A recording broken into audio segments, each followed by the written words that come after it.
The key thought that I would share is, as a leader, that I learned through all my years, is the most important thing is to be yourself. Be authentic. That's what people respond to. When you try to be somebody you're not, nobody's going to trust you. We all know ourselves. We're all unique. That's actually what makes us great.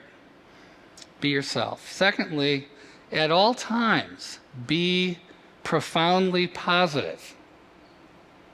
You know, you've got to look at the world, everything you approach, from a positive perspective. It's pretty easy to look at things one way or the other, but in my experience, it always pays to be on the positive side. We've got to each embrace change as the lifeblood of what we do.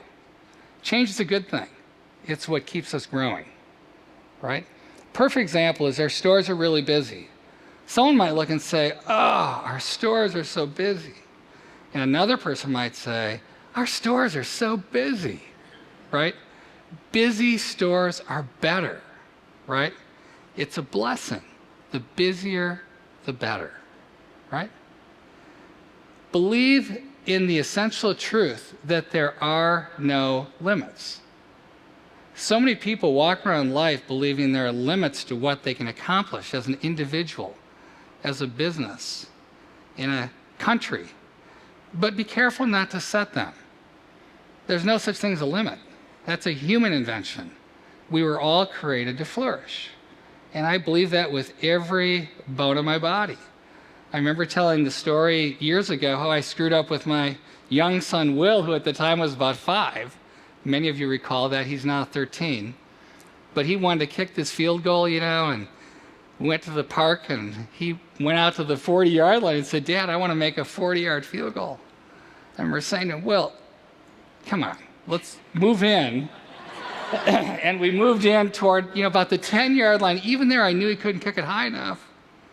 But I never forget how I set a limit on him.